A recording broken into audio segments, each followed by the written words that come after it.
전 조표를 마치겠습니다. 저희 take a seat, please.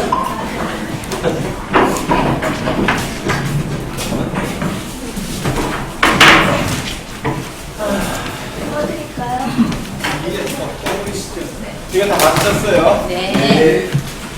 자, 오늘 사실 건축에 대한 가람 패치 기본적인 이야기들을 좀 해드릴 겁니다. 2시간 동안 할 수 있는 건 거의 없어요. 거의 없어요. 그래서 기본적인 얘기들을 제가 해드리면 여러분들이 혹시 참고하실 부분이 있으면 이거를 좀 보시면 그런 정도 생각하시면 될 겁니다. 그래서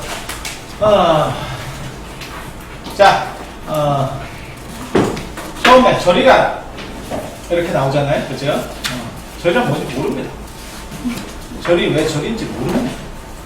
그래서 그걸 가지고 뭐라고 사람들이 지어내는 거냐면 옛날에 선산도리사, 그게 이제 모래집이에요. 모래집, 모래. 여기 써 있습니다. 모래가 털레가 되고 털레가 전레가 되고 전레가 절이 돼서 절이다. 절이다. 이렇게 그런 얘기가 있는데 아닌 것 같고요. 아닌 것 같고요. 절하니까 절이에요. 절하는 집이니까 그냥 간절하고 절절해서 절 이렇게. 절이라고 하는 건 인도 예법이에요. 이게 원래 중국 예법 아닙니다. 향하고 절은 불교를 타고 동아시아로 넘어온 예법이에요. 그래서 향이라고 하는 거는 이집트에서부터 시작되는 문화고, 향을 사는 문화, 이집트에서부터 시작되는 문화고, 그 다음에 절이라고 하는 게 이슬람에서도 절 똑같이 하죠. 그리고 처음에 중국에 절하는 모습을 보고 뭐라고 얘기했냐면, 안 들려요? 아까 소리를 너무 줄여놔서 그런가? 자, 중국의 홍영집 같은 데 보면 뭐라고 나오냐면 마치 여우처럼 쭈그리고 라고 말하는 게 절하는 거하고 그 다음에 옆으로 이렇게 몰어 앉는 거하고 그런 걸 가르칠 때 그래서 중국 예법은 아닙니다. 중국 예법은 아니고요. 그래서 절하는 방식, 왜 그걸 절이라고 표현을 했는지는 잘 모르겠어요. 근데 우리말로는 절이고 중국 말로는 배잖아요. 그죠? 배, 삼배, 제배, 뭐 할 때 배, 이렇게. 그래서 절하는 집 해서 아마 절이라고 했을 확률이 제일 높아요. 근데 왜 그 예법을 절이라고 했는지는 찾을 수가 없습니다.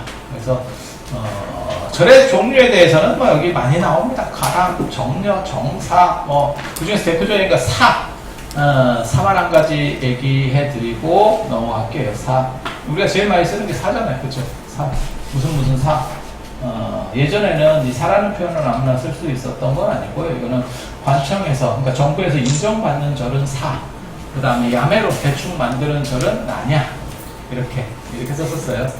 그런데 요즘은 이제 개나 고리나 다 사죠. 왜? 좀 더 높게 보이기 위해서, 좋게 보이기 위해서. 그래서 그렇게 바뀐 지는 벌써 오래됐습니다. 오래됐고요. 사의 시원은 중국 백마사에서 시작된다. 이런 얘기 들어보셨어요? 네. 대충 아세요? 그러면 넘어가는 걸로. 일일이 다 할 필요는 없으니까. 그 다음에 불교의 세계관이라고 하는 부분, 이건 굉장히 중요합니다. 그러니까 세계관하고 그 다음에 이런론이나 이원론이나 사실 그런 거를 잘 안 가르쳐 주기 때문에 불교가 굉장히 어려운 것처럼 느껴져요. 근데 그런 부분들만 좀 제대로 알면 이게 되게 쉽습니다. 제가 불교 가르칠 때마다 하는 얘기가 뭐냐면, 옛날 사람들이 머리 좋아봐야 얼마나 좋았겠어요. 별거 없습니다. 별거 없습니다. 요즘 사람들이 보는 시각이 훨씬 넓고 다양하게 보는 거예요. 옛날이라 봐야 별로 대단할 게 없습니다. 그런데 왜 어렵게 느껴질까요? 어렵게 느껴지는 이유는 간단합니다. 너무 옛날 걸 얘기하니까. 그 시대 사람들은 안 어려워요. 그 시대 사람 거 안 어려워요. 그러니까 예를 들어서 고려시대 사람이 고려시대 거 보면 안 어려워요. 근데 지금 사람이 고려시대 걸 보니까 어려운 거예요. 그래서 그런 시차에 대한 차이가 하나 존재하는 거고, 그 다음에 인도 문화권이에요. 불교가 인도 문화권에서 나온 거잖아요. 그래서 중국 문화권의 입장에서 인도 문화권을 이해해야 되잖아요. 그러다 보니까 당연히 어려운 거예요. 그냥 까놓고 얘기해서 우리나라 걸 2500년 전 걸 얘기하면 여러분들에게 쉬울 것 같습니까? 2000년 전에 무슨 일이 벌어졌는지 아세요? 박혁거세, 김할지 뭐 하는 그런 사람들 다 아래서 나오고 하늘에서 내려오고 난리 나고 있었던 시절이에요. 그게 2000년 전이에요. 그러니까 2500년이라고 하면 그거보다도 훨씬 더 진짜 어벤져스의 시대라고 보시면 됩니다. 그런 상황이 있었던 거예요. 그게 그 시대 속에 부처님이 살고 계신 거예요. 그러니까 당연히 어렵겠죠. 당연히 어렵겠죠. 그래서 그렇게 되는 건데, 그러면 진짜 어려운 거냐? 아니에요. 그 어려운 부분들을 설명해 주는 게 사실은 선생의 역할이고, 뭐 책이라든지 그런 거의 역할이에요. 어려운 걸 어렵게 하는 건 개도 합니다. 개도 하는 거고, 그러니까 못 마시는 물을 못 마시도록 정화하는 거는 아무나 할 수 있는 거고, 못 마시는 물을 마실 수 있도록 정수기 역할을 해야 되는 거죠. 그게 어떻게 보면 선지식, 선생 이런 사람들의 역할인 겁니다. 그래서 세계관 같은 거 이런 거 기본 배경들을 좀 잘 아시면요 일이 굉장히 쉽습니다. 근데 대부분 그런 배경들에 대해서 약간 소홀하고 그 뒤에 그러니까 기초공사가 안 된 상황에서 자꾸 올리니까 점점 힘들어지는 거예요. 그래서 개념어 자체들 그 다음에 바탕에 깔리는 부분들에 대해서 조금 공부만 하면 이게 되게 쉽습니다. 되게 쉽습니다. 세계관 중에서 알아두셔야 될 게 수미산 우주론이라고 하는 게 있습니다. 이걸 좀 올려줘야 될 것 같은데 어떻게 해야 될까? 칠판을 접을 쓸까? 네, 좀 끌어와.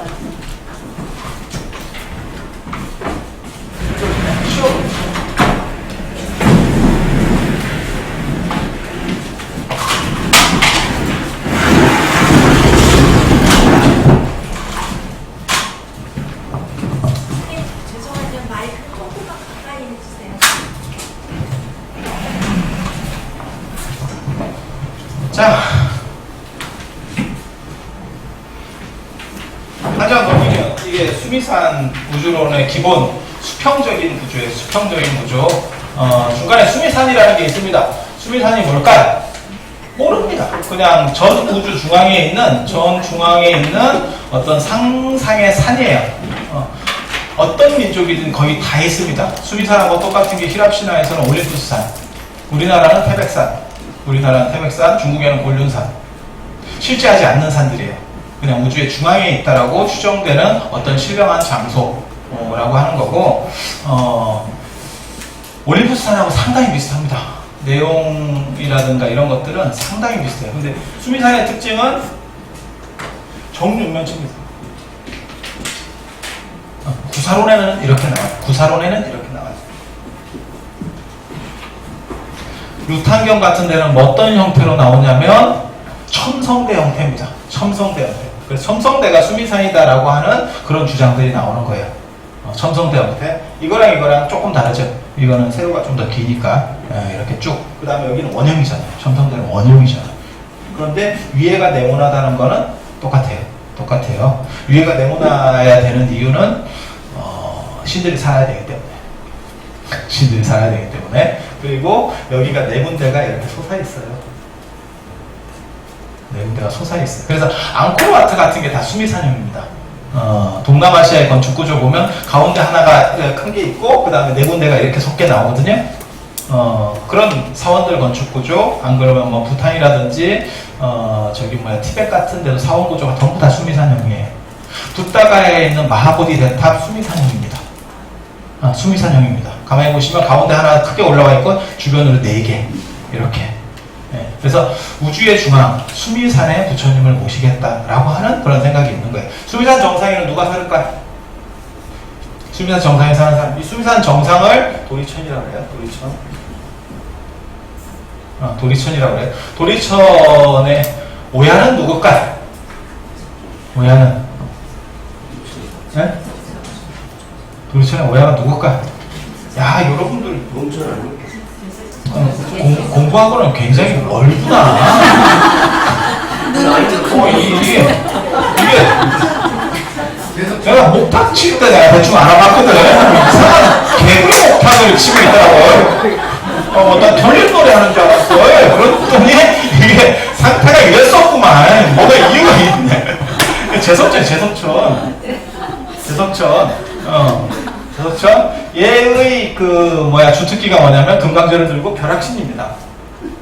벼락신, 그 다음에 여자 좋아하고. 그래서 제우스랑 비슷해요. 신격이 제우스랑 비슷해요. 아마 같은 아리안족 계열의 신화 구조에서 파생되었기 때문에 나타나는 현상일 거예요. 그리고 산 정상에 살고, 여기에 33명의 신들이 살아요. 33명의 신들이. 그래서 33이라는 게 돌이라는 얘기예요. 그래서 혹시 그런 거 아세요? 여러분들 어렸을 때 돌이 친다, 돌이 한다, 전부 다. 이런 의미가 사실은 이거예요. 근데 이 도리를 일본말 순화할 때 새라고 생각한 거예요. 새도 돌이거든요. 고돌이잖아. 고돌이. 고가 오잖아.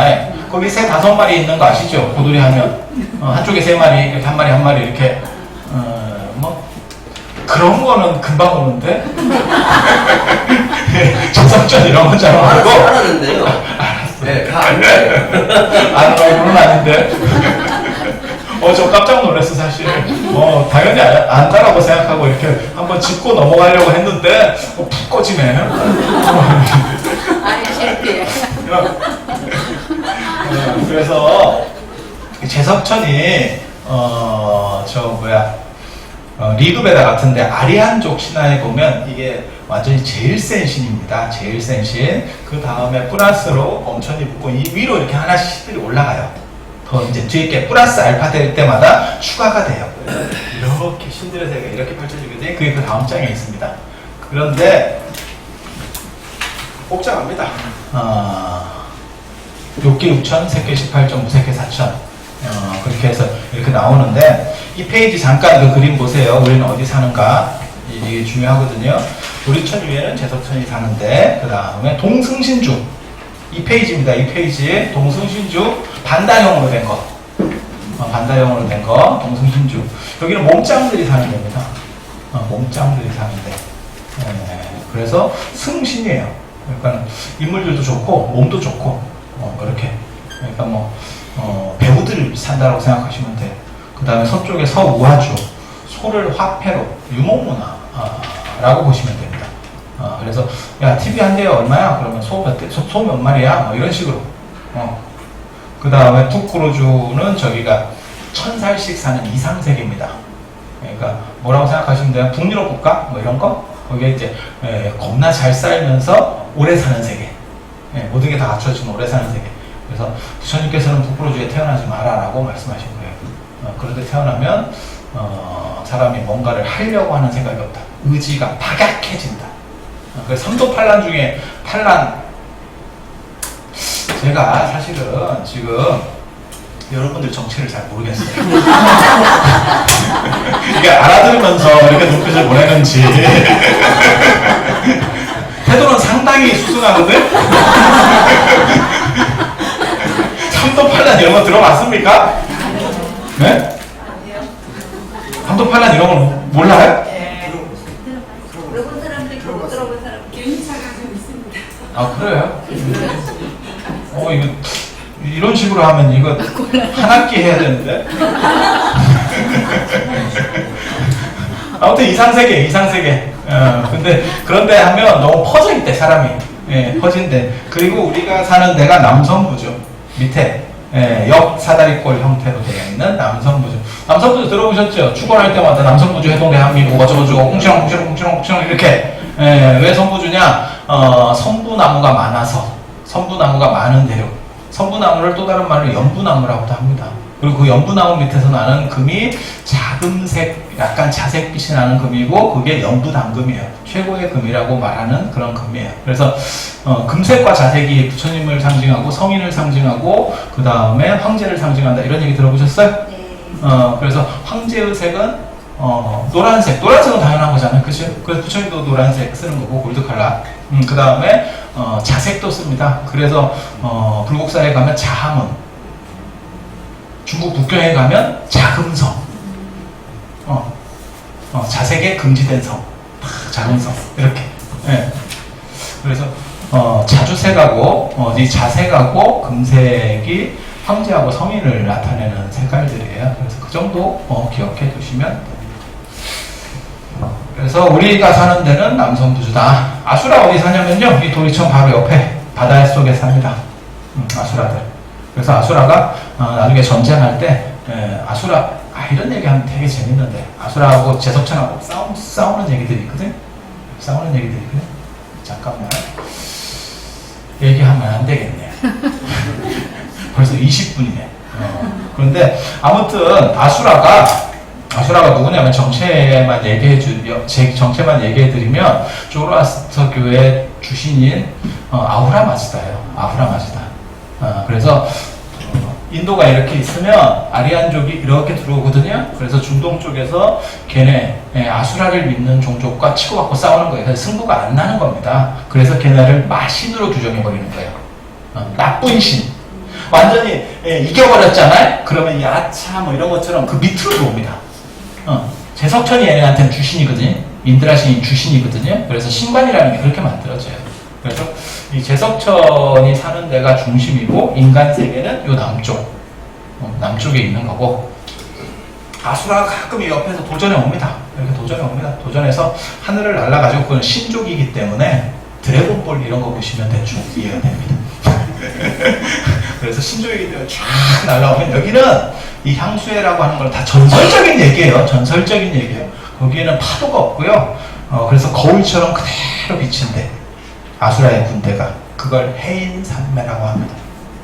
해인산매 거기서 나오는 말이에요. 거기서 나오는 거예요. 그대로 비칩니다. 아무튼 이렇게 보고 이 도리천의 중앙에 이 수미산의 중앙에 이게 8만 유순이라는 설도 있고 8만 4천 유순이라는 설도 있어요. 그러니까 루탄경에서는 생긴 것도 이렇게 생겼고 도리 구사론에서는 정사각형으로 생겼어요. 정사각형으로. 어떤 게 맞을까요? 어떤 게 맞는지 아시겠어요? 몰라. 그럼 왜 차이가 날까? 제가 사실 이런 거 가지고 논문 쓰면서 수미산은 어떻게 생겼을까 하고 12가지를 경전을 쭉 봐가지고 12가지 가능성을 얘기했거든요. 왜 그렇게 많은 이야기가 나올 수 있을까요? 네가 봤어, 내가 봤어. 답은 그거예요. 본 놈 있어? 그리고 방금 전에도 제가 어디 이렇게 여행사, 사실 불교 여행사 그 사장님하고 얘기할 게 있어서 들렸다 왔는데 거기서 뭐 수미산 토라를 간다더라. 또 이런 얘기 들어보셨어요? 카일라스산이 수미산이라더라. 개구라입니다. 개구라입니다. 그건 존재해서는 안 되는 산이에요. 카일라스산은 향산입니다. 향산. 그리고 그거는 시바신의 고추를 상징하는 겁니다. 링가. 링가.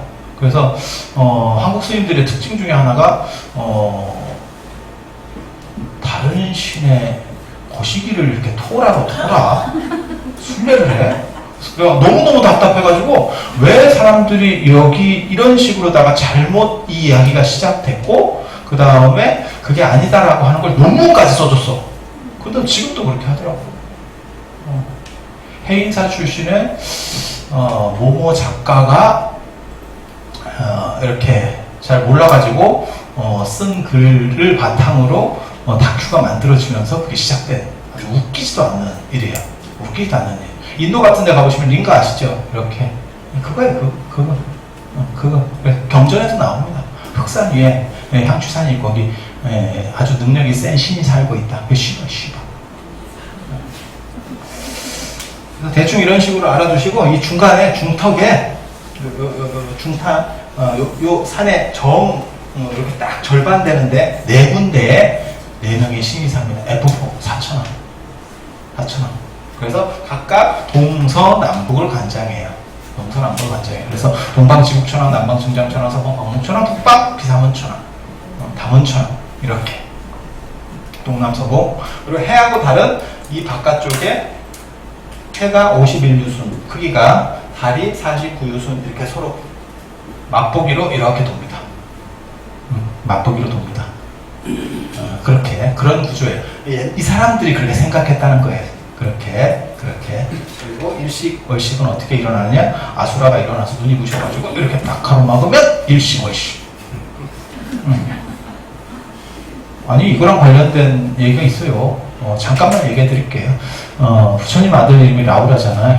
그래서 라우라가 장애물이다 이런 얘기 들어보셨어요? 네. 왜 장애물이겠어요? 출가하는데 장애가 있어서? 이름을 그렇게 식으로 지을 것 같아요? 자기 아들 이름을 장애물이야 이렇게 지어요.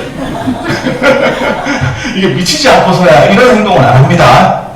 그때 일식 월식이 있었어요. 일식 아니면 월식이 있었어요. 기록에마다 좀 다르게 나와요. 그리고 그거는 예전에는 굉장히 큰 기상이변이었기 때문에 그걸 이름을 쓴 거예요. 그래서 라후라고 하는 게 뭐냐면 아수라 왕의 이름입니다. 그래서 아수라 왕의 이름에 뭐가 들어있느냐면 해와 달을 장애한다는 뜻이 있어요. 그러니까 장애라는 또 있는 거는 맞아요. 그리고 그거를 나중에 스토리로 만들어낼 때 출가하시려고 하니까 태어났네. 그러니까 장애물 이렇게 해서 아구를 맞춰서 누가 약을 탄 거야. 그랬더니 그게 널리 알려졌어. 그래서 이런 신화구조를 알면 사실 이건 뭐 다 간단한 이야기들이에요. 왜 사천왕 얘기를 하냐면 나중에 천왕문이 나오니까 지금 그 얘기를 하는 거예요. 그래서 넘어가 보고 올림푸스산, 태백산 뭐 이런 건 다 현실에 있으면 안 됩니다.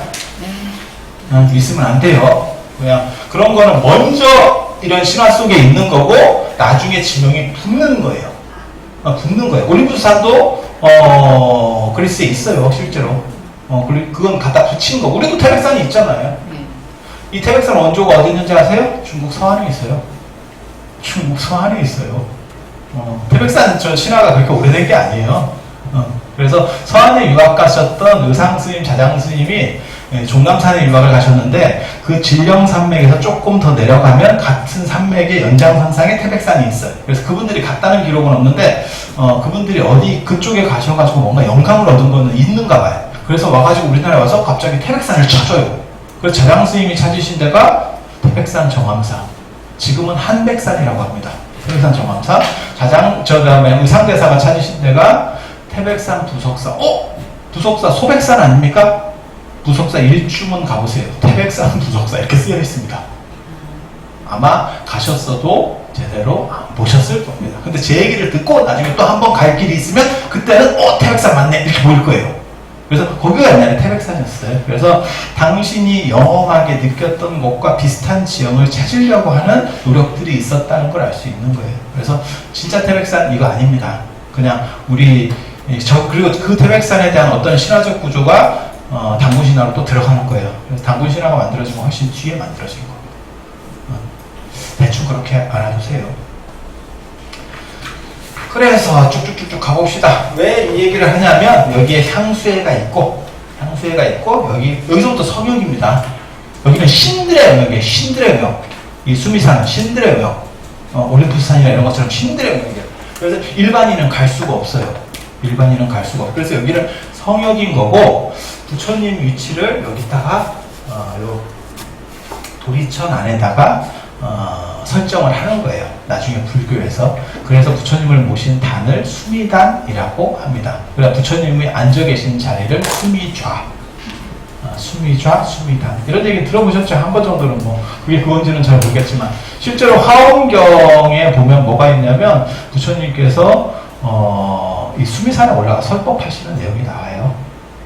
그리고 부처님 어머니를 위해서 부처님 임모설법에 보면 어머니를 위해서 3개월 동안에 설법하셨다 뭐 이런 대목들이 나옵니다. 그래서 그런 것과 관련해서 제섭천이라고 하는 기존에 있었던 인도 문화에 있었던 그 권위를 그대로 불교에서 차용해서 입히고 있는 거고 그러면 하늘에다가 있다라고 해버리죠? 그렇게는 안 됩니다. 그렇게 되면 너무 현실 세계하고 멀어지잖아요. 그러니까 부처님이 격리가 돼버리는 거죠. 그러면 뭔가 영험하기도 어렵고 뭔가 좀 복잡해지겠지. 그렇다고 우리랑 똑같은 수평세계에 있어요 라고 말하면 권위가 잘 안 서져요. 그러니까 이 세계 중에서 가장 신성한 곳에 존재해요. 이렇게 구조를 짜놓은 거예요. 그리고 종교에 있어서 가장 특징 중에 하나가 뭐냐면 성스러움이라는 거거든요. 성스러움. 그래서 같은 인간 세계 속에 존재하지만 여기는 성역이에요 라고 말하는 거예요. 그래서 절에 가보면 여기 물이 하나 있고 이 물을 건너는 게 다리, 그리고 요 맨 수미산의 맨 밑에 쪽에 해당하는 게 일주문, 여기가 사천, 천왕문, 그 다음에 여기 수미산 여기 해탄문, 그리고 여기가 대웅전입니다. 그리고 참고로 말씀드리면 원래 메인 건물은 대웅전은 꼭 아니에요. 저기 해인사 같은 데 보면 촉광전이잖아요. 그죠? 그렇게. 그런데 임진왜란 병자호란 끝나고 나서 한국 사찰들이 많이 피해를 입게 되거든요. 피해를 입는 이유는 서산대사나 사명대사 같은 분들이 승변을 일으켜서 그래요. 일본은 원래 불교 쪽이었었고 그 다음에 종교시설을 그렇게 태우고 싶은 생각이 별로 없었어요. 좀 약간 자기도 믿고 있는데 그거 불지르고 뭐 이렇게 하기가 쉬운 게 아니거든요. 그랬는데 승병들이 하도 막 이렇게 전투에 참석을 하니까 완전 소각으로 바뀝니다. 초토화전 작전으로 완전히 바뀌게 되거든요. 그래서 그때 많은 불교 사찰들이 불이 타요. 그 뒤에 재건되는 과정에서 불교에 호황기가 있었어요. 호황기가 사실은 조선 후기에 불교 호황기가 있었어요. 그 유적이 괴불이에요. 괴불이 100몇십 점 정도가 남아있는데 한 100여 점 정도가 남아있어요. 그 법당 안에 신도들이 다 수용이 안 됐어요. 그래서 밖에다가 이따시만한 걸 걸어놓고 거기서 법회를 하는 거예요. 그리고 그때 이제 신도가 많으니까 수익이 많겠죠. 그러니까 그때 다 건물들을 중건을 해요. 그 영종도 시대 때 지금 대부분 그때 중건된 건물이고 이렇게 한번 싹쓸이를 당하고 중건되는 와중에 어떻게 되냐면 대웅전 중심으로 가람 배치가 완전히 바뀝니다. 그래서 지금 우리나라 사찰의 거의 대부분의 정각은 메인 건물이 절은 메인 건물이 다 대웅전이죠. 거의 한 6, 7%가 대웅전이라고 보시면 됩니다. 그래서 대웅전 이꼬로 죽을전 이렇게 생각을 하지만 실제로 그건 꼭 아니라더라 라는 정도 생각하시면 되고 그 다음에 4페이지 한번 보세요. 여기에 맞춰서 이런 식으로 지금 말씀드린 것처럼 이 구조에 맞춰서 수미산 우주론에 맞춰서 이렇게 건물들을 배치했더라 라는 정도. 그래서 조금씩 다릅니다. 절마다 조금씩 다릅니다. 이유는 평지 사찰이 있고 산지 사찰이 있어서 그래요. 산지 사찰은 구불구불하게 움직여요. 평지는 직선으로 이렇게 딱 황룡사 뭐 이런 직선으로 딱 할 수 있거든요. 그런데 산에서는 그게 안 돼요. 왜? 계곡을 따라서 절이 이렇게 배치가 되거든요. 물 없으면 못 살잖아요. 지금이야 지형을 바꾸는 게 별일이 아니에요. 지금은 중장비라는 게 있으니까. 근데 예전에는 지형 못 바꿉니다. 지형은 못 바꿉니다. 그리고 건축하는 건 훨씬 쉽죠. 건축은 그냥 나무 베가지고 건축하면 되니까. 지금하고 달라요. 지금은 인건비가 비싸고 그 다음에 중장비를 움직이는 게 크게 힘이 안 들기 때문에 뭐 지형을 바꾼다거나 하는 게 별 힘이 안 드는데 예전에는 아무튼 지형은 못 바꾸는 거고 건물 짓는 건 상대적으로 쉬운 거예요. 그래서 산지가람에서는 그 계곡을 따라서 이렇게 구불구불하게 배치가 되지만 일주문, 철학문, 해탈문이라고 하는 산문 구조는 일정하게 나타납니다. 그래서 몇 가지 룰만 알면 종교미술의 가장 큰 특징이 뭐냐면 의계성, 법칙성이라고 하는 거예요. 일정하다는 뜻이에요. 일정하다는 뜻. 일반 미술의 특징은 개인성, 창자성, 튀어야 되는 거예요. 남이 안 하는 짓을 하고 막 별 또라이 같은 소재를 사용하고 그래서 저 사람은 굉장히 독특해. 백남유지도 봐봐요. 전파상의 화신이잖아요. 그 먹어주잖아요. 그렇게 하고 가는 거예요. 그래서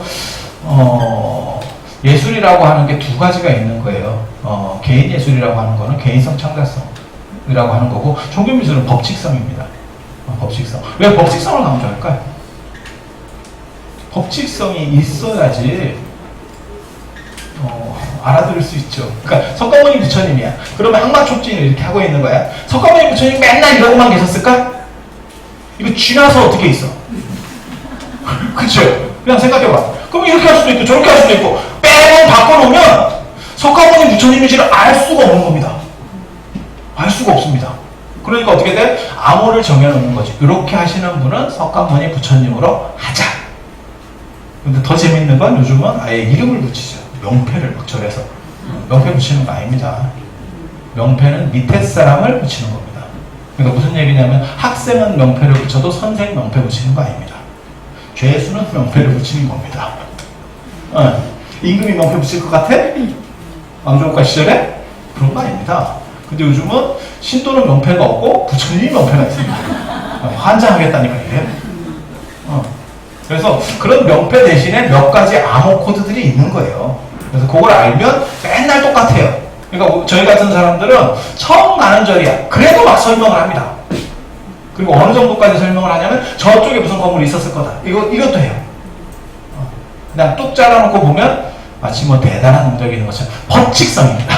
법칙성. 약간 유도리는 있을 수 있어. 하지만 기본적인 것들은 똑같아.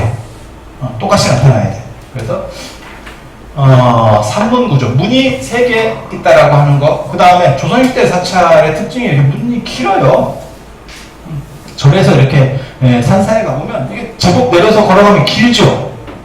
왜 길을까? 길면 관리하기 힘든 거 아니에요? 짧게 있는 것도 좋지 않아요? 왜 길까? 공부라는 게 별로 어렵지 않아요. 왜 저렇게 했지? 분명히 관리 효율성은 짧은 게 더 좋은데. 그리고 이런 건물 좀 생각할 수도 있는 거 아니야? 굳이 이렇게까지 막 해야 돼? 라는 생각이 있는데 이렇게 길어지는 이유는 산에 있어서 그래요. 산에 있어서. 산에 있으면 뭐가 무서울까요? 호랑이입니다. 호랑이. 호랑이. 우리나라에 호랑이 속담이 엄청나게 많습니다. 그 얘기는 뭐냐면 호환마마보다 무섭다. 이런 얘기 들어보셨어요? 옛날에 불법 비디오 할 때 맨 앞에 그렇게 나왔었는데. 왜? 그렇게 하는 거예요. 그래서 마마보다 호환이 앞쪽에 나오는 게 더 영향력이 큰 거예요. 모든 글자가 다 그렇습니다. 한문은 용호, 부자, 군신, 선후, 부부. 봐봐. 앞에 게 다 센 거야. 그러니까 호환이 더 많은 거예요. 호랑이 관련 속담에 배고픈 중은 배고픈 호랑이는 스님을 가리지 않는다라고 하는 것도 있습니다. 섬뜩한 속담입니다. 이 속담 때문에 뭐가 발전하는지 아세요? 한국 사찰에서 도량석이 발전하는 겁니다. 도량석이 소리를 크게 내서 쫓아내는 거예요. 안 그러면 그냥 경기 끝입니다. 경기 끝입니다. 그리고 이 산문도 이렇게 최대한 밖으로 띄어서 인적을 남기는 겁니다. 인적을. 그래서 호랑이 피해를 줄이는 거예요. 왜? 이거 유지 비용보다 여기 오다가 신도 중에 한 명이 호랑이한테 물려 죽었어. 절 끝나는 겁니다. 무서워서 가겠어? 무서워서 가겠어? 설마 우리나라에 호랑이가 그렇게 많았겠습니까? 많았습니다. 많았습니다. 겁나 많았습니다. 그래서 나중에 감로도 이런 거 보면 거기 언제나 호랑이가 등장을 합니다. 그런 정도로 많았습니다. 그 호랑이를 누가 다 없애줬습니까? 일제강점기 때 일본에서 없애줬습니다. 그래서 예전에 최민식 나오는 영화 보면 대호라고 하는 그런 영화도 있었죠. 호랑이 다 잡아준 거예요. 다 잡아준 거예요. 너무 잡았지? 그래서 그때 굉장히 고마워했었습니다. 우리가. 그리고 이 나라가 호랑이가 많을 수밖에 없는 게 산맥들이 이렇게 연결되어 있어서 동선이 확보가 돼요. 얘네가. 우리나라 지형을 한번 생각을 해보세요. 그럼 왔다 갔다 하기 애들이 편했겠는데? 이런 생각이 딱 들죠. 그리고 정상적인 인간으로는 호랑이 잡기 어렵습니다. 그리고 호랑이 이렇게 한번 부딪혀서 호랑이들 싸우는 거 보셨어요? 동물의왕국이나 이런 데서? 일어나서 싸대기 때리죠. 그렇게 안 하던가요? 딱 이렇게 몸 일으켜서 싸대기 한 대씩 딱 때리잖아요. 그 싸대기가 1톤입니다. 힘이 1톤입니다. 그리고 걔네는 탁 하면 여기서 무기가 나와. 촥 나오죠. 고양이과 동물은 그렇게 나오잖아요. 탁 하면 끝입니다. 그냥 끝입니다. 그래서 호랑이 때문에 이렇게 거리를 최대한 띄워서 방어시설을 만드는 거예요. 이게 인적을 남기고 불을 피우고 뭐 이런 식으로 해서 호랑이 피해를 최대한 줄이는 거예요. 거기서 승려를 줄여야 될 필요도 있지만 승려 피해를 줄여야 될 필요도 있지만 거기서 나오는 건 도량석이고 그 다음에 신도 피해를 줄여야죠. 호랑이 아무튼 하면 끝납니다. 끝납니다. 그래서 이런 산문 형태가 발전했다. 그럼 도시 사찰은 이렇게 할 필요가 없겠네? 그렇죠. 도시 사찰은 그렇게 할 필요가 없습니다. 그래서 예전에 도시 사찰들은 그냥 당만 세웠죠. 깃대만. 그래서 불국사 가보시면 원래 일주문, 천왕문 없죠. 불국사 바로 앞에서 거기 당간지주가 있어요. 당간지주만 딱 있죠. 황룡사 이런 데도 일주문, 천왕문이 있어요? 없어요. 굳이 이렇게 만들 필요가 없죠. 도시는 그런 문제들이 없으니까. 자, 보입시다. 그래서 5쪽 보세요. 대충 이런 구조로 되어 있습니다. 그래서 한 줄로 이렇게 쭉 되어 있고 뒤로 갈수록 세요. 건물들이 특별하지 않으면 이런 걸 일향성이라고 합니다. 일향성 한 줄로. 자, 여러분들 어떻게 생각하세요? 예불 할 때 눈여겨보셨나요? 스님들 이렇게 자리 보면 부처님 앞쪽에 쓰는 분들이 대부분 쫄입니다. 부처님과 가까울수록 쫄입니다. 어른일수록 뒤쪽에 씁니다. 그러니까 봐봐요. 부처님이 이렇게 가운데 불상이 있으면 정 가운데 있는 거는 어른들이고요. 어른들이고 그 옆에 행자, 삼이, 비구 이렇게 서열을 정합니다. 그리고 여기서 같은 행자라도 여기가 1번, 2, 3, 4 순서가 그렇게 가요. 그 다음에 여기 비구 1, 2, 3, 4 여기 1, 2, 3, 4 옛날에는 연불할 때도 신도가 앞쪽에 있었고 스님이 뒤쪽에 있었어요. 왜? 어른일수록 뒤에 있는다라고 하는 개념이 있어서 그래요. 그게 우리나라 문화 중에 동아시아 문화의 특징 중에 하나입니다. 왜? 아까도 그런 거 있었잖아요. 여기 제 양력이 있는데 굳이 안 읽어도 되겠더만 다 보이는데. 그죠?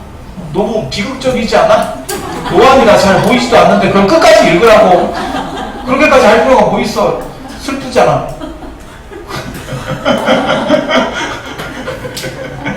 그래서 난 읽는 걸 보고 뚝심 있다라는 생각을 했어. 나하고 하다가 그냥 봅시다 뭐 이런 거 넘겨뺐구만.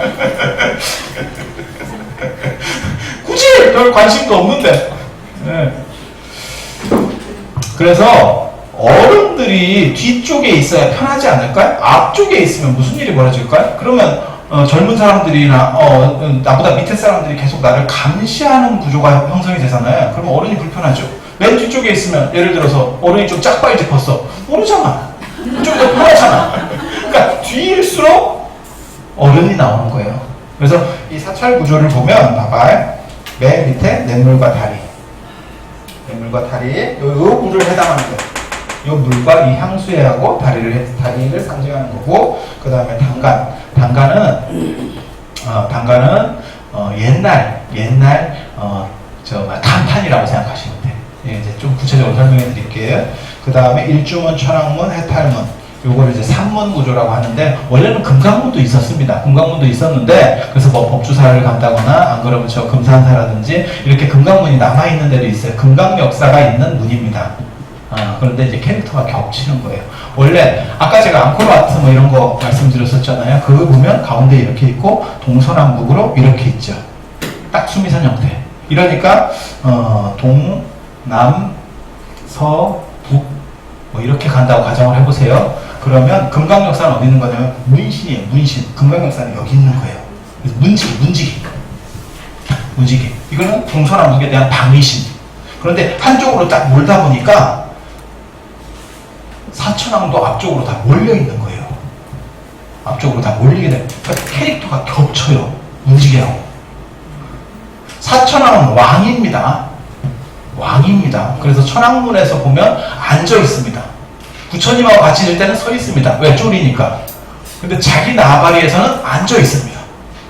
진짜예요. 자세히 봐보세요. 그런데 금강역사는 문직이기 때문에 배를 까고 있습니다. 살이 많이 나오고 뭐 식스팩을 보이고 그 다음에 근육이 많고 아무튼 헐벗은 사람들은 옛날에 좀 떨어지는 사람입니다. 요즘은 뭐 헐벗어도 별 볼 일 없지만 옛날에는 헐벗은 사람들은 신분이 떨어지는 사람이에요. 그렇지 않아요? 그런 거예요. 그래서 사천왕이 앞쪽으로 오니까 캐릭터가 겹치게 되고 겹치니까 둘 중에 하나가 죽는 겁니다. 둘 중에 약한 게 죽는 거예요. 그래서 석굴암 같은 데 보면 금강역사 있고 그 다음에 사천왕이 딱 있는데 그건 옛날 형식이고 둘 중에 하나가 선택돼 버리니까 사천왕이 세니까 사천왕 쪽으로 몰리고 금강역사가 사라지는 거예요. 그래서 대부분은 이 삼문 구조에서 금강문이 빠집니다. 대부분이 빠져요. 그런데 그 잔재들이 조금씩 남아있는 거예요. 절들에 가보시면 그런 모습을 볼 수가 있어요.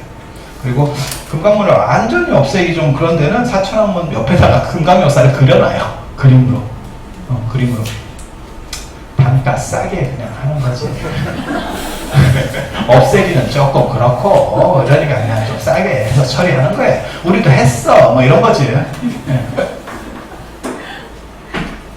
그래서 해탈문, 산문 중에 세탈문, 그 다음에 탑. 탑 다 아시죠?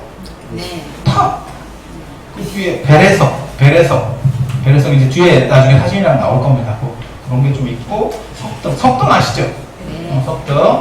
그 다음에 그 뒤에 이제 법당, 주불전. 원래 옛날에는 금인이 살았다 그래서 금색 사람이 살았다 그래서 금당이에요. 금당. 그리고 선종이 들어오면 큰 스님이 곧 살아있는 부처님입니다. 살아있는 부처님입니다. 그래서 살아있는 부처님이 법을 설하시면 되니까 여기가 법당이 되는 거예요. 원래는 여기처럼 강당이 따로 있어요. 법당은 부처님 집이고 그 뒤에 강당이 따로 있어요. 불국사 가보시면 뒤에 강당이 있죠. 그 옛날 가람 배치 형식, 이렇게. 이제 좀 가봅시다. 쭉 가봅시다. 그리고 절하는 것도 마찬가지예요. 스님한테는 한 번 하는 겁니다. 한 번. 근데 왜 큰 스님한테 3번씩 하느냐? 부처님이 같이 라는 생각을 하는 거예요. 절하는 횟수가 셀수록 절하는 횟수가 많은 겁니다. 그래서 일반인들끼리는 한 번. 그 다음에 좀 더 세지면 2번. 2번은 누구한테 하죠? 귀신한테 2번 하잖아요. 그죠? 그 다음에 귀신보다도 더 센 게 부처님 임금이에요. 임금하고 부처님한테는 3번. 4번 하는 데도 있는데 4번 어디서 할까요? 임금 귀신한테는 4번 합니다. 임금 귀신. 종묘에서 4번 한다니까? 4배. 그래서 짝수절은 귀신 계열이고 홀수절이 인간 계열이에요. 홀수, 짝수 이렇게 나눈다고 생각을 하시면 돼요. 그래서 저걸 가일법이라고 합니다. 한 번씩 절이 플러스 알파로 된다고. 그리고 황제한테는 9번이에요. 900 이런 거 모르세요? 삼괴쿠 고두레 인조가 남한산성에서 잡혀가지고 9번 갖다 박은 거 아니야? 삼전도 치욕 그거예요. 9번 박은 거예요. 청태조 누구아치한테 맞박에 피가 났다 이렇게 실록에 나옵니다. 쪼리가 아니고 이렇게 막 쪼리가 아니고 막 세게 박은 거예요. 그리고 이게 박을 때 소리가 나야 돼요. 원래는. 그래서 절하는 방식 할 때 유교절하고 불교절하고 차이 뭔지 아세요? 손바닥을 벌리냐 오므리냐 차이 모릅니까? 제 사진할 때 절 안 해보셨어? 이렇게 손 이렇게 겹쳐서 하잖아요? 한국 사람 아닙니까? 어디 귀화했어요? 왜 불교절은 이렇게 하잖아. 그리고 손 뒤집어 까고 이 까는 게 뭔지 아세요? 뭐 부처님을 받든다, 뭐 오만 쓸데없는 소리들, 뭐 연꽃이 핀다, 말 같지도 않은 소리고 접불종례입니다. 접불종례 이름 자체가 부처님 발을 만지는 거예요. 인도 가보세요. 인도 가보시면 부처님께서 맨바닥에 잘 안 앉아 있고 이렇게 의자에 앉아 있어요. 의자가 유목문화입니다. 유목문화. 그렇게 해서 내 가장 높은 데가 상대의 발에 닿게, 가장 낮은 데 닿게. 그리고 그 사람 발을 만지면서 존중하는 거예요. 인도만 그런 게 아니고 그 문화가 서쪽으로도 흘러가서 지금도 천주교 같은 데 가보세요. 마리아 발 만지고 있죠. 제가 예전에 그 베드로 성당 갔을 때 바티칸에 가니까 좀 음침해요. 모든 종교시설은 그렇게 좀 음침해요. 음침하고 조명을 세게 주는 데가 메인이에요. 그래서 전체를 음침하게 하고 어떤 시각을 다 이렇게 모이게 하게, 그게 종교미술의 어떤 특징 중에 하나거든요. 잘 안 보여. 그리고 우리는 또 눈도 좀 나쁘고, 제가 눈이 많이 나쁘고 한 군데 가니까 야, 줄이 길게 서 있어. 야, 미켈란젤로의 피에타 이런 거보다도 줄이 막 고요하게 이렇게 있어. 어휴, 나 깜짝 놀랐네. 그냥 난 뭔지도 모르고 줄 섰지. 왜? 뭔가 좋은 건가? 바로 줄부터. 우리 딱 감이 있잖아. 감이 딱 있잖아. 줄 서. 아니, 앞에 가보니까 이제 거의 앞에 오니까 이제 눈에 보이는 거예요. 베드로 동상 발 만지는 거야, 또. 그 줄이었어. 그 줄인데 이놈들이 얼마나 만졌는지 만지고 뽀뽀하고 막 이러는 거예요. 동상이 진짜 동으로 됐는데 뭉디가 됐어요. 옛날에는 막 이게 이제 종교적인 거니까 뭐 지저분하고 어쩌고 한 게 없이 막 이렇게 하고 막 뽀뽀하고 만지고 하는데 우리 입장에서는 또 종교가 다르니까 지저분하다는 생각밖에 안 드는 거예요. 저 앞에 놈들이 다 끌고 하고 별짓 다 했는데 저기 그래서 내가 딱 한 가지 떠오른 게 있어요. 어디 페브리즈라도 없나? 줄 서는 게 아까워서 만지기는 만져봐야 될 것 같은데 이게 참 찝찝하기도 하고 그게 발 만지는 예예요. 그러니까 적불종례라는 게 이렇게 들어서 상대의 발을 만지는 거예요. 딱 그렇게. 네, 그래서 나는 당신에게 게임이 안 됩니다. 라고 하는 거예요. 라고 하는 거. 그래서 이마를 대고 이마를 땅에 댄다는 건 뭐냐면 원래는 발에다 대야 되는데 이게 봐봐. 이렇게 앉아있는 상황에서 내 발 등에다가 이마를 대잖아요. 그러면 이마경 정수리가 갑니다. 정수리가 갑니다. 원래는 절할 때 정수리를 닿게 하는 거예요. 여러분들은 이마 닿게 하죠. 원래는 정수리 닿게 하는 거예요. 네가 어떻게 알아? 고구려 고문학과에 그림이 있습니다. 장천 2호군의 예불도. 거기 보면 막 원상국교 가듯이 합니다. 여기를 닿으니까 여기를 닿게 하려고 하니까 엉덩이를 막 바짝 들고 그게 요즘 우리가 하는 식으로 개구리 같은 절하는 방식으로 바뀐 게 조선 후기 그때부터 신발을 벗는 문화로 바뀌어요. 우리가 안에 중국처럼 신발 신는 문화였었어요. 임진왜란 동작을 하기 전까지 법당에도 신발 신고 들어갔었어요. 중국 가보세요. 다 신발 신고 들어가거든요. 그런 상황에서 우리가 바닥을 신발을 벗고 깨끗하게 하는 문화가 되면서 납작 엎드리는 절 방식으로 바뀌는 거예요. 그래서 그런 것도 그냥 상식적으로 알아두세요. 알아두세요. 그리고 절은 보통 사람들끼리는 무조건 다 한 번 한다. 그런 정도 상식적으로 알아두시고 큰 스님한테는 부처님에 대한 예의로서 3번 하는 거다. 그리고 모든 절을 할 때는 사실 맞절을 하도록 되어 있습니다. 맞절을 하도록 되어 있고 큰 스님한테도 사실은 최근까지 한 번이었습니다. 한 번, 서로 한 번씩. 네. 갑자기 요즘 들어서 3번으로 막 바뀌는 막 이런 추세로 된 거지 원래는 다 한 번이었었어요. 한 번. 그리고 아무리 어린 사람이라도 맞절이 원칙입니다. 맞절이 원칙이에요. 여러분들 혹시 그런 기억이 있으신지 모르겠는데 여러분 어렸을 때 생각해 보시면 절하면 노인 양반들도 이렇게 반절이라도 하고 그랬었습니다. 요즘같이 이렇게 내려 닿는 게 아닙니다. 왜? 인사하는 거예요. 그러면 안녕하세요. 그러면 그냥 위에 사람도 안녕하세요 이러는 거지. 안녕하세요. 이런 건 아닌데 이걸 무대에 신뢰라고 하는 겁니다. 그리고 요즘 말로 하면 그게 4가지가 없다 이렇게 얘기합니다. 그렇게 하는 거 아닙니다. 그렇게 하는 거 아닙니다. 그러니까 아랫사람에게 대응을 해주는 게 윗사람의 권위가 무너진다? 아니에요. 인사는 그런 게 아니에요. 아버지 잘 다녀오셨습니까? 그래 이렇게라도 대응을 해주는 거지. 이런 사람이 어딨어. 그냥 상식적으로 그렇게 하는 게 아니에요. 단 대응을 안 하는 경우가 있습니다. 대응을 안 하는 경우가 임금은 대응을 안 하지 않습니다. 임금이 신하들이 들어올 때 조정에 들어올 때마다 계속 절을 하면 자기도 계속 절을 하면 그 허리 부러져서 임금 하겠어요? 임금은 대응하지 않습니다. 부처님은 임금하고 같은 레벨입니다. 그래서 부처님 대응하지 않습니다. 그래서 스님들 중에서 언제만 대응을 안 해도 되냐면 아까 그런 상황. 그 상황에서는 법을 청할 때는 제가 부처님 대신이 있는 거예요. 그래서 의전이 부처님 의전으로 돼요. 그러니까 뭐가 똑같은 거냐면 내가 장관인데 대통령을 대신해서 지금 대통령의 무언가를 읽어. 그러면 그때는 대통령 의전을 해준다니까? 뭔 뜻인지 아시겠어요? 조선시대 때도 마찬가지예요. 청나라 황제에 내가 사신으로 왔어. 그러면 내가 사신으로 딱 와도 그 권위가 청나라 황제의 권위이기 때문에 임금이 절을 하고 받아요. 나한테 하는 게 아니에요. 그건 나한테 하는 게 아니에요. 그래서 그때는 맞절을 하면 안 돼요. 네. 들으니까 그럴듯하지 않아요? 근데 이게 그렇게 어려운 얘기가 아니에요. 그냥 상식선에서 조금만 생각해 보시면 금방 알 수 있는 얘기들입니다.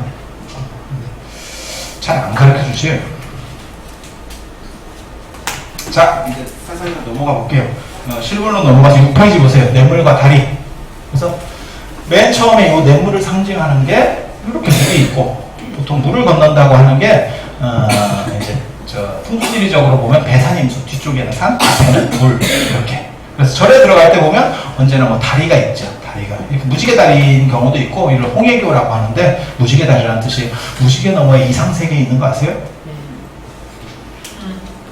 파란 나라, 옛날에 혜은이 노래 이런 거 봐봐. 무지개 건너에 있대잖아. 그리고 무지개는 원형입니다. 원래 반원이 아니고 원형이에요. 단지 지평선에 잘려서 반원처럼 나오는 거예요.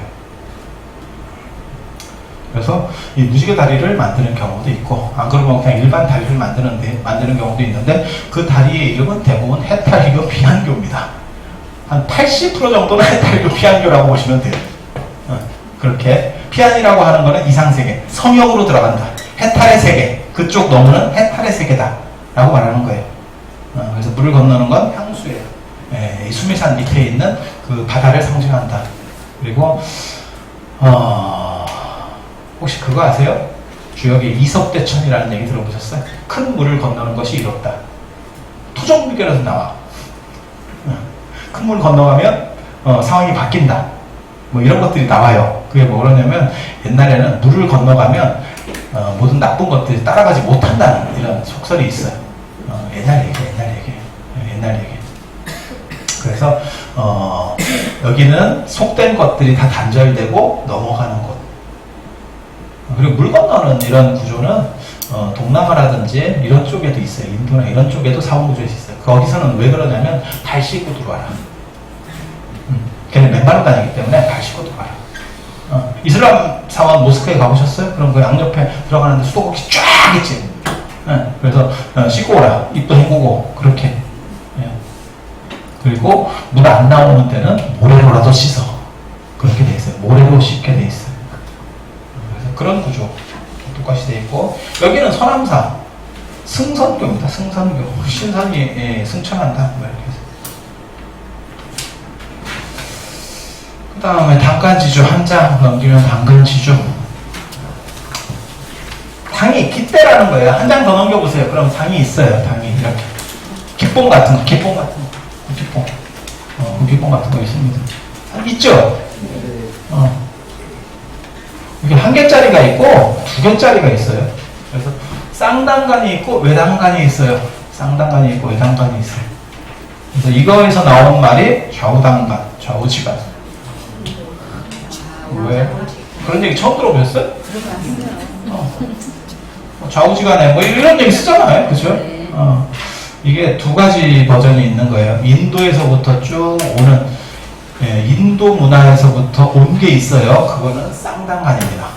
단간을 두 개 세우는 게 깃대. 이 깃대를 세워서 이게 예전에 종파, 각 내가 해당하는 무슨 어느 종파야, 뭐 천태종이야, 조계종이야 이런 거를 표방하기도 하고, 그러니까 간판입니다. 간판. 그다음 절의 행사, 이게 돌을 내려다 가지고 깃발 올렸다 내렸다 하듯이 국기뽕 생각하시면 돼요. 똑같아요. 똑같아요. 그렇게 해서 행사 같은 거를 표시하기도 하고, 이렇게. 두 개짜리는 인도에서부터 동아시아로 넘어오는 문화예요. 중국은 대부분 다 쌍당간입니다. 우리나라는 외당간입니다. 외당간. 당간이 하나밖에 없어요. 저기. 하나밖에 없어요. 그래서 저 외당간 문화는 중앙아시아 쪽에서 내려오는 거예요. 소대 문화입니다. 소대. 삼국지 위지 동의전에 보면 소도를 묘사하는 데 있어서, 소도를 묘사하는 데서 앞에다가 큰 나무를 하나 세워놓고, 거기다 방울 같은 걸, 그 다음에 둑 같은 거를 달았다. 이렇게 나오는데, 지금도 그 문화가 남아있는 데가 있습니다. 어디일까요? 정집. 강신무들이 하는 정집. 거기 대왕 같은 거 이렇게 세워놓고, 이런 거 보셨어요? 경주 쪽 가면 많습니다. 왜냐면 경상도 쪽이 강신무 계열이고, 그러니까 신이 내리는 계열이고, 그 다음에 전라도 쪽은 원래 세승무, 무가 이런 걸 하는 거예요. 그래서 의식을 통해서, 종교 의식을 통해서 나쁜 것들, 삿된 것들을 쫓아내요. 그런 무가가 발전하는 게 세속적으로 이렇게 내려오고 발전하고 변형되는 게 동편제, 서편제 이런 겁니다. 신화위 뭐 이런 것들. 그렇게 나가는 거예요. 그래서 여기는 지금 이게 분황사 당간인데, 이건 당간 지주입니다. 당간을 바치는 기둥. 그리고 요 사이에 이렇게 국기뽕이 이렇게 국기대가 올라가는 거죠. 그죠? 딱 감 오시죠? 요건 이거 잡아주는 돌로 된 거. 이렇게. 그래서 이렇게 놓은 걸로 좌우당간이라고도 한다. 라는 설도 있습니다. 그리고 요걸 여기다 이렇게 장대를 세웠다는 거는 뭐냐면, 그게 건당이라는 뜻이에요. 당을 세웠다. 건당 들어보셨어요? 스님들도 건당, 개당 이런 얘기 못 들어보셨어요? 건당한다. 법사를 정해가지고 건당한다. 처음 들어봤습니까?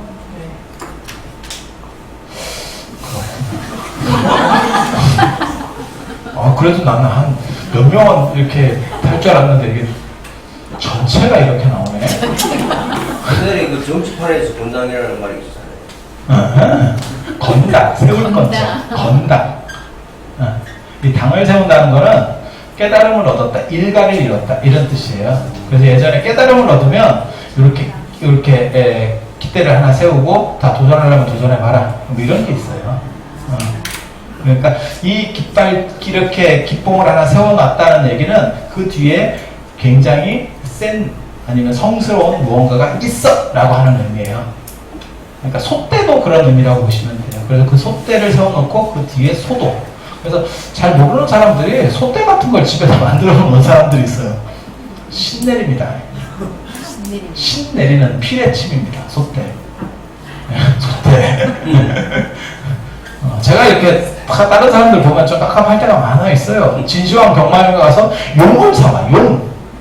그 병마용 그걸 사와, 흙으로 된 거 싼 거. 그거 부장품입니다. 집을 무덤으로 만들고 있어요. 내가 참 보고 있으면 깝깝하다니까요. 그래서 그렇게 하는 거 아닙니다. 그런 룰들이 있습니다. 솥대 위에 뭐 기러기 같은 거 뭐 새 있죠? 네. 그 새 토템이 중앙아시아 샤먼들이 하는 거예요. 그래서 그 새가 신의 세계로 하늘로 영혼을 왔다 갔다 하는 거지. 그런 얘기 아세요? 그게 이제 우리나라에도 들어오거든요. 그게 우리나라 그래서 신라 금관에도 그게 영향이 남아 있고 서공충 문관이 있는데 뭐 아무튼 그렇다 치고 우리도 여러분 어렸을 때 혹시 그거 들어보셨어요? 그런 이상한 말 제사 지낼 때 제사상에다 쌀가루를 곱게 해가지고 쫙 깔아놓으면 생활처럼 지킨다. 그런 건 들어봤네. 그리고 이런 거 들어보신 분들이 대부분 다 이제 조금 사근 분들. 올해 목은 묵은 분들 들어봤습니다. 그리고 이런 거 못 들어봤으면 내가 그래도 아직 갈 참은 아닌 것 같다. 이렇게 생각하시면 돼. 그리고 딱 봤을 때도 이미 그건 충분히 들어봤을 연식인데도 불구하고 그걸 좀 몰라. 이게 심각한 겁니다. 이거는 아니면 너무 오래전에 들어가지고 약간 이게 치매 전조증일 수도 있어. 생각을 좀 여러 가지를 많이 해봐야 돼. 그게 새 토템이에요. 새로 돼서 온다라고 하는 거죠. 물론 뿌려보면 새 발자국 절대 안 찍힙니다. 안 찍혀요. 그냥 그런 이야기들이 속설이 있었던 거예요. 그게 새를 통해서 왔다 갔다라고 한다라고 하는 거예요. 중앙아시아 샤먼들에게서 나오는 그런 양상 중에 하나예요. 그래서 솥대에도 그 신들이 내려와서 이렇게 올라갔다 하는 그 전령으로서 새가 꽂혀 있는 거예요. 그래서 그런 정도 생각하시면 돼요.